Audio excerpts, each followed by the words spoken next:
তদন্তকারী সংস্থা ইডির কাছ থেকে অত্যন্ত গুরুত্বপূর্ণ নথি ছিনতাই করা, রাজ্যের চিফ সেক্রেটারি, প্রিন্সিপাল সেক্রেটারি, রাজ্য পুলিশের ডিজিকে সঙ্গে নিয়ে, এবং সেখানে এমন একাধিক ব্যক্তি উপস্থিত ছিলেন যারা সরকারি আধিকারিক নন। মুখ্যমন্ত্রী বলেছেন যে তিনি মুখ্যমন্ত্রী হিসেবে নয়, তিনি ওখানে গিয়েছিলেন তৃণমূল কংগ্রেসের চেয়ারপারসন হিসেবে। জেড প্লাস ক্যাটাগরি সিকিউরিটি, মুখ্যমন্ত্রী যেখানে যাবেন স্বাভাবিকভাবেই নাকি সেখানে যাওয়ার প্রয়োজন আছে পুলিশের ডিজির। কিন্তু প্রশ্ন হলো, ডিজি গেলেন, প্রিন্সিপাল সেক্রেটারি ওখানে কি করতে গিয়েছিলেন বা চিফ সেক্রেটারি কি করতে গিয়েছিলেন, সেটা এখন বড় প্রশ্ন চিহ্নের সামনে।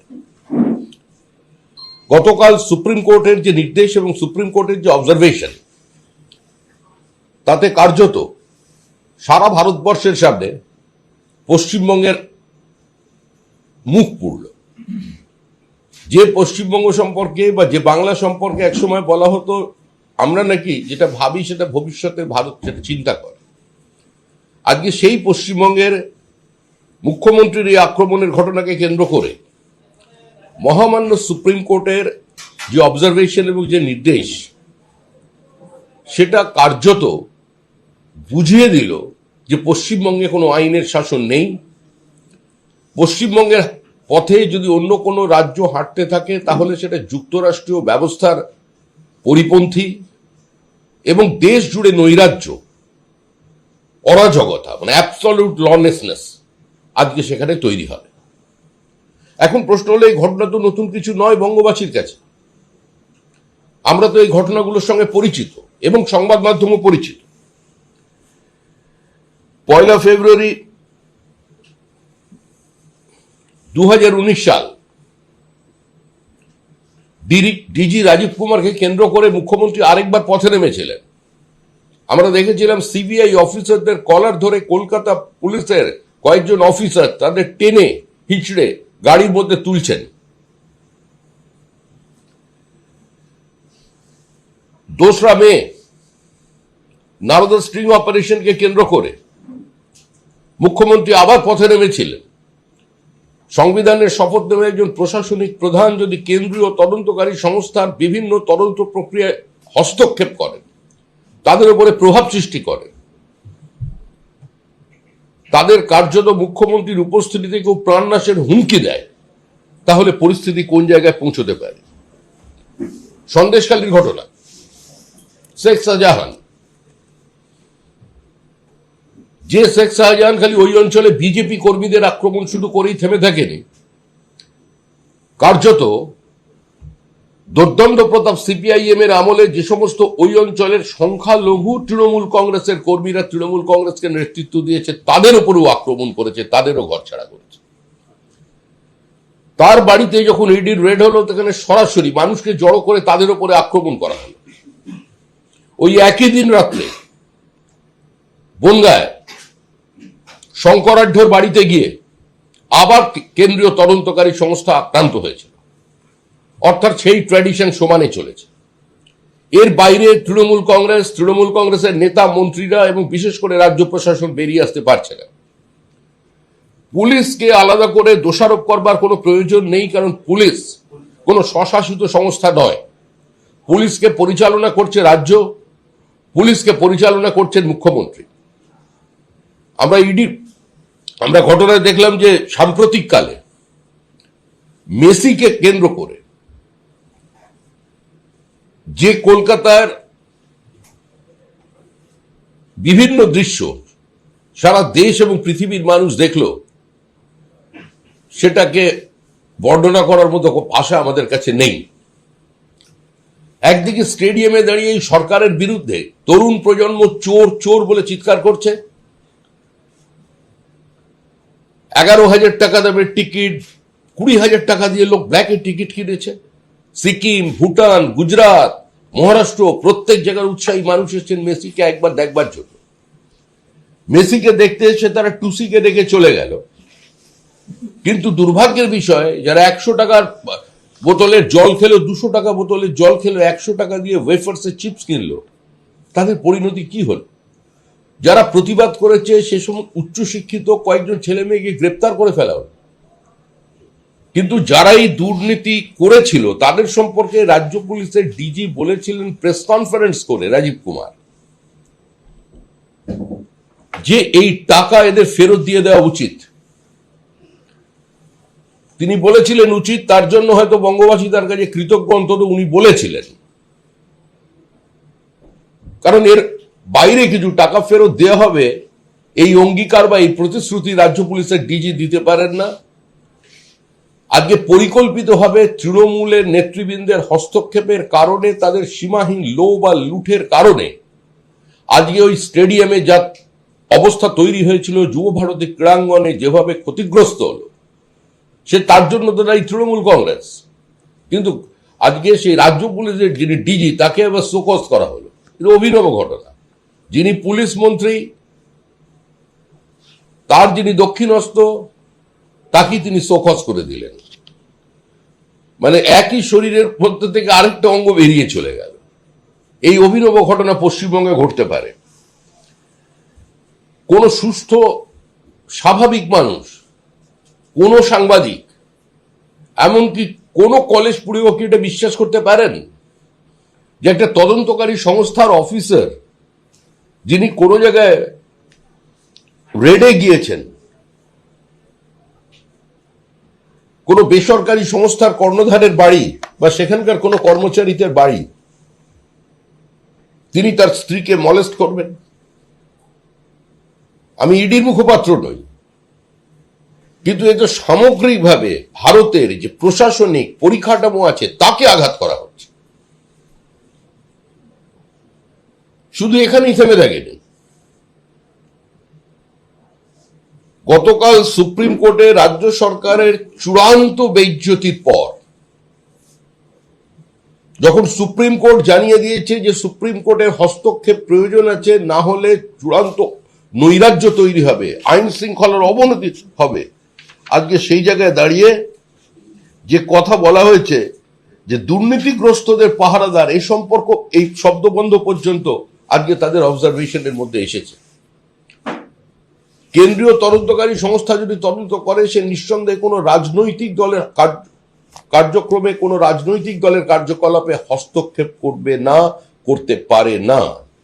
কোনো রাজনৈতিক দল পরিচালনা করতে গেলে তার নির্দিষ্ট কিছু তথ্য থাকে, তার নথি থাকে, সেটাকে বাজেয়াপ্ত করবার অধিকার বা সেটার উপরে নজরদারি করবার অধিকার কোনো কেন্দ্রীয় তদন্তকারী সংস্থা নেই, কোনো সংস্থারই নেই।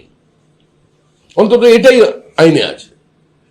কিন্তু শুধুমাত্র রাজনৈতিক দলকে হাতিয়ার করে, রাজনৈতিক দলকে ঢাল করে আজকে একটা তদন্তকারী সংস্থা যারা তদন্ত করছিল দুর্নীতির একটি প্রক্রিয়ার বিরুদ্ধে, সেখানে হস্তক্ষেপ যেভাবে আরেকটি প্রশাসন করছে, এই কেন্দ্র রাজ্য সংঘাতের একটা নতুন সংস্কৃতি।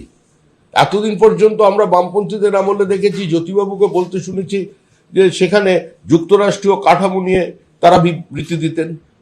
বলা হতো কেন্দ্রের হাত থেকে ক্ষমতা, কেন্দ্র রাজ্যের হাত থেকে ক্ষমতা কাটতে কাটতে রাজ্যগুলোকে কার্যত মিউনিসিপ্যালিটি বানিয়ে দেওয়া হয়েছে। এই রাজনীতিও আমাদের দেশে চলেছে, বিতর্ক হয়েছে।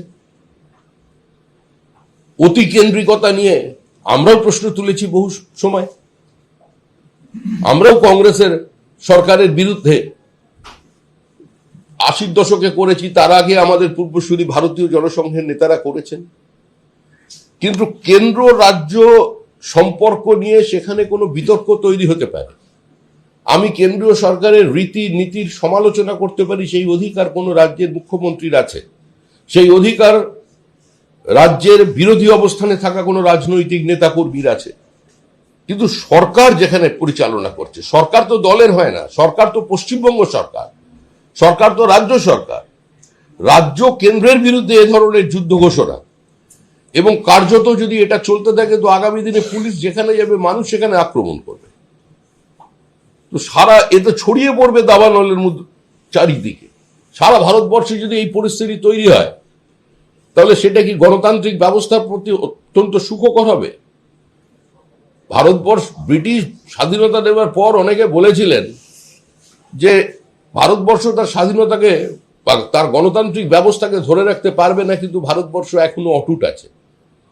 আমাদের সঙ্গে সঙ্গে যে সমস্ত রাষ্ট্র কলোনিয়ালিজম থেকে মুক্তি হয়েছিল, ব্রিটিশ সাম্রাজ্যবাদের কাছ থেকে মুক্ত হয়েছিল, কার্যত সেখানে কোনো জায়গায় গণতন্ত্র নেই, গণতান্ত্রিক ব্যবস্থা নেই।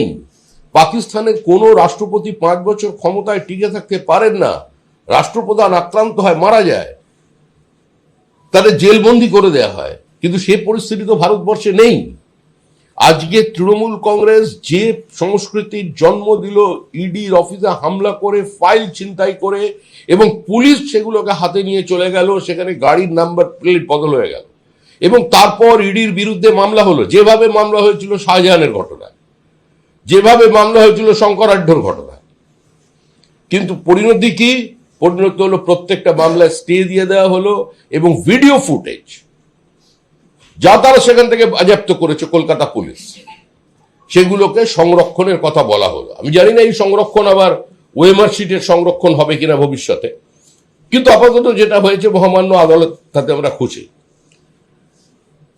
দুর্ভাগ্যের বিষয় এটাই, একজন প্রবীণ প্রথিতযশা আইনজীবী, সাংসদ, নির্বাচিত জনপ্রতিনিধি তৃণমূল কংগ্রেসের পক্ষ থেকে কালকে হাইকোর্ট এবং সুপ্রিম কোর্টের বিতর্ক নিয়ে যে মন্তব্য করলেন, তাতে তিনি গোটা পশ্চিমবঙ্গ নয়, সারা দেশের বিচার ব্যবস্থাকেই প্রশ্নচিহ্নের সামনে দাঁড় করিয়ে দিলেন। তৃণমূল কংগ্রেসের এই আগ্রাসনী নীতির কারণে এবং কার্যত গোটা সাংবিধানিক প্রক্রিয়াকে ধ্বংস করে দেওয়ার কারণে এই সরকারের এই মুহূর্তে পশ্চিমবঙ্গের ক্ষমতায় টিকে থাকার কোনো নৈতিক কিংবা রাজনৈতিক অধিকার নেই। যারা দীর্ঘদিন ধরে এ ধরনের বিবৃতি দিচ্ছিলেন, মুখ্যমন্ত্রী সরাসরি বলছেন, কাউকে বলছেন বেঁধে রাখতে বলেছেন, তিনি বলেছেন, তার দলের নেতারা তার থেকে প্রশ্রয় পেয়ে বা তার অনুপ্রেরণায় অনুপ্রাণিত হয়ে বলছেন যে বিজেপিকে বা কোনো কর্মীদের মাটিতে পুঁতে ফেলবো। এই পোঁতার শক্তি কার কত আছে সেটা তো কয়েক মাস পরে বোঝা যাবে, কিন্তু যারা আগে পুঁতে ফেলবো বলছেন, আপনারা 8:30টার পরে একটু রাত্রে অফিসে আসবেন, এই দপ্তরের গেটের বাইরে তাদের দেখা যাবে। তো এইটা হচ্ছে পশ্চিমবঙ্গের পরিস্থিতি। আমরা আশা করব রাজ্যের গণতন্ত্রপ্রেমী, মুক্তমনস্ক, স্বাভাবিক মানুষজন যারা আছেন, তারা নিজের এবং নিজের পরিবারের নিরাপত্তার স্বার্থে, ভবিষ্যৎ প্রজন্মের স্বার্থে, পশ্চিমবঙ্গের এই হিন্দু হোমল্যান্ডকে অটুট রাখবার স্বার্থে দল মত নির্বিশেষে এর বিরুদ্ধে প্রতিবাদ করবেন, এর বিরুদ্ধে প্রয়োজনে রাস্তায় নামবেন। কারণ এই অরাজক ব্যবস্থা দীর্ঘদিন মেনে নেওয়া যায় না। রাজ্য রাজনৈতিকভাবে আত্মহত্যা করতে চাইছে কিনা আমাদের জানা নেই, কিন্তু সংবিধানের যারা রক্ষাকর্তা, যারা কাস্টোডিয়ান আছেন, এটা মানুষের কথা, তাদের কিন্তু চিন্তা ভাবনা করার সময় এসেছে।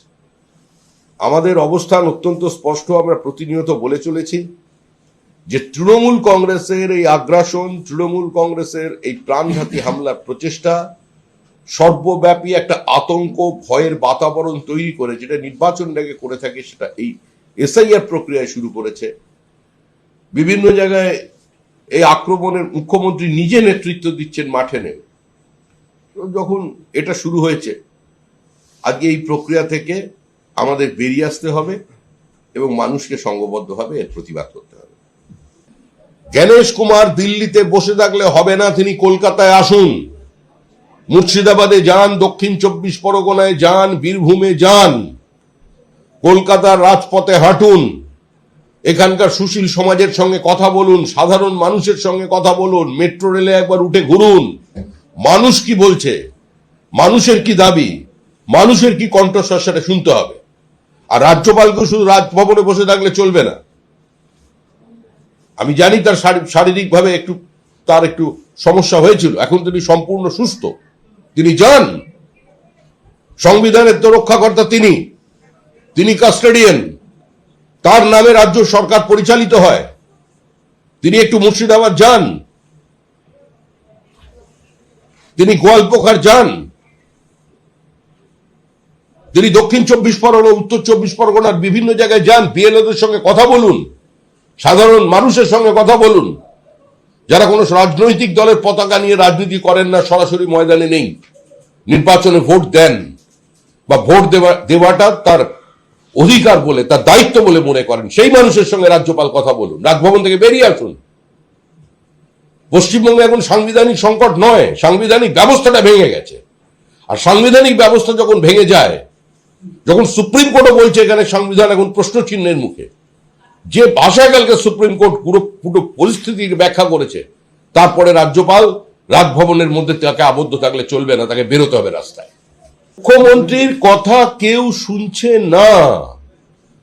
2008 সালের মুখ্যমন্ত্রী, 2010 সালের মুখ্যমন্ত্রী, 2011 সালে বদলা নয় বদল চাই বলা মুখ্যমন্ত্রীর কথা মানুষ শুনতো, কিন্তু আজকে এই মুখ্যমন্ত্রীর কথা আর মানুষ শুনছে না। তৃণমূল কংগ্রেসের কোন নেতা, কোন মন্ত্রীর বক্তব্যের কোন প্রতিষ্ঠা, কোন গ্রহণযোগ্যতা, কোন বিশ্বাসযোগ্যতা আর জনমনে নেই। তৃণমূল গৃহীত, পরীক্ষিত এবং পরিত্যক্ত। ভারতবর্ষের যে কোনো প্রান্তে যখন কোনো বাংলাদেশি বা কোনো ইলিগাল ইমিগ্রেন্টস ধরা পড়ছে, রোহিঙ্গা ধরা পড়ছে, তার কাছ থেকে যে নথি উদ্ধার হচ্ছে, সেই নথিটা তারা পশ্চিমবঙ্গ থেকে সংগ্রহ করেছে। তো এরপরে তো স্বাভাবিকভাবেই যারা এই প্রক্রিয়া চালাচ্ছে তারা, আমাদের একমাত্র লক্ষ্য এবং কাজ হচ্ছে ভোটার লিস্টের শুদ্ধিকরণের প্রক্রিয়ায় আমরা আমাদের প্রতিবাদকে ইলেকশন কমিশনের কাছে রেজিস্টার করব, আমরা তাদের সহযোগিতা করব। আমাদের দায়িত্ব এটা নয় যে আমরা বলছি BLA 2 আক্রান্ত হচ্ছে, আমরা রাজনৈতিকভাবে মোকাবিলা করছি। কিন্তু ইলেকশন কমিশন কি করছে? আজকে যদি BLOরা পদত্যাগ করে, আজকে যদি কোনো জায়গায় BDO অফিসে আগুন লাগে, তার দায়িত্ব তো ইলেকশন কমিশনকে নিতে হবে। ইলেকশন কমিশন যদি অপারগ হয়, যদি সাংবিধানিক সংকট মনে করে, তাহলে তার দায়িত্ব রাজ্যপালকে নিতে হবে, ভারতের রাষ্ট্রপতিকে নিতে হবে। এটাই আমাদের অবস্থা।